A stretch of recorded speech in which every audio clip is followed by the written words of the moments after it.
Okay, good day mga ka-TH natin. So, meron po tayo ditong model ng radar LRL system 3D scanner at pistolized gun na magkasama na radar LRL sensor.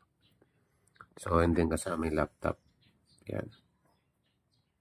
Ito yung radar natin is very high quality ang performance niya pagdating sa mga terrain, na lahat ng klase ng terrain is accurate po siya at quality po siya sa any kind of soil.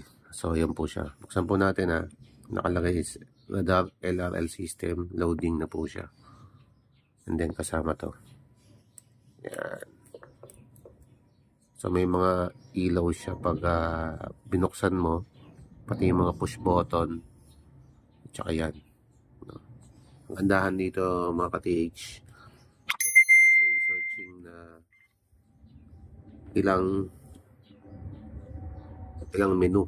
Meron tayong Tesla LRL B4B, tapos 3D scanner, at meron tayong mga mode na audio scanning, 3D scanning, tsaka live scanning. Subukan natin gamitin ng audio scanning. Yan, ito ginagamitan ko ng audio scanning. Yan, no?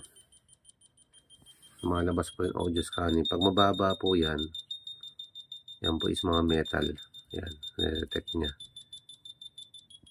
Yan, mga 500 to 600 ang peak ng audio scanning. It's metal po yan. Yan. Yan, live scanning. Kung may metal ka dyan, pwede metal. Ayan, live scanning yan, tuloy-tuloy yan mga ka-TH. Tapos pag 3D scanning, ayan. So iba po yan, nalabas po yan dito sa laptop. So kailangan mag-connect siya yung Bluetooth going to box. So i-try natin. Try natin gamitin yung scanner niya. Ayan. So papakita ko lang mga ka-TH yung performance nito. Ating radar LRL system, no? Check tayo sa live.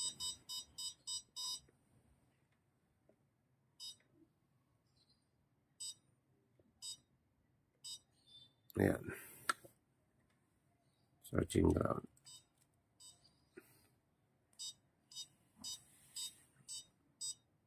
Ayan.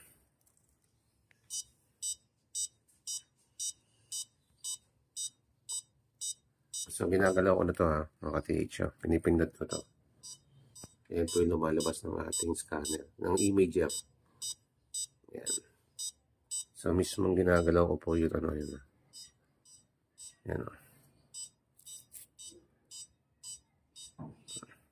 Ayan po yung lumalabas ng ating image going to laptop.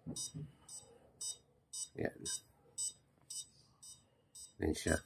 O, nakikita nyo mga ka-TH. Pansin nyo parang wala siyang na-detect dahil nga wala naman any kind of precious dito. Precious metal. Pakita natin. Ayan siya. Ayan yung lumabas.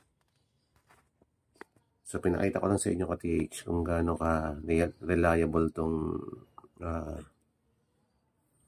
radar LRL natin na system, na scanner. Ayan.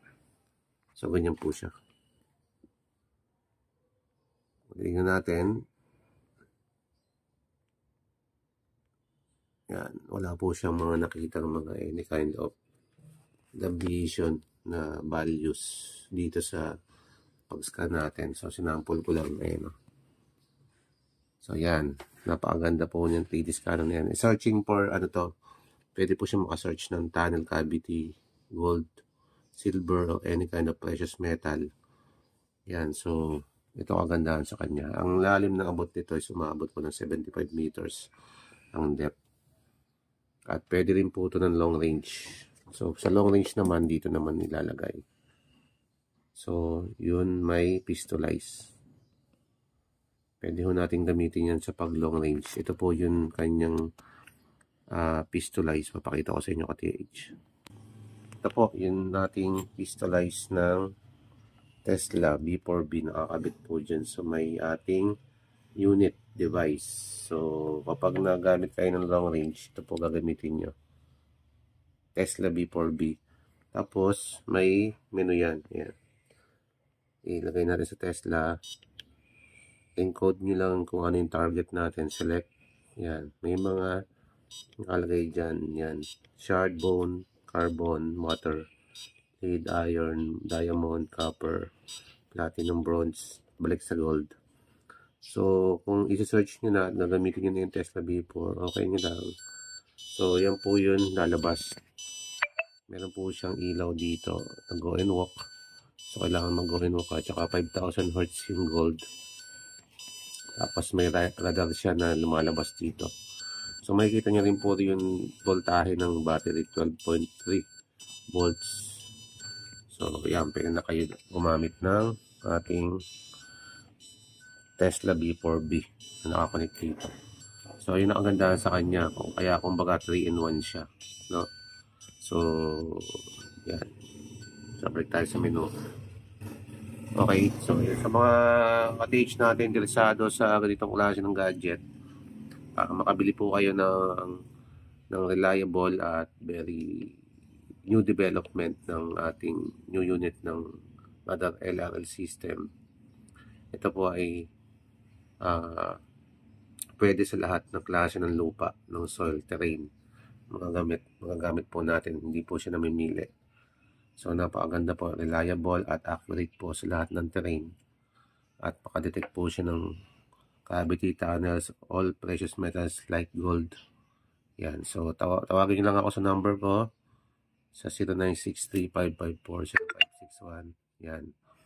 Meron po tayo available niyan sa mga interesado lang po na gusto bumili nito. Okay, maraming salamat mga ka-TH. Yun lang po.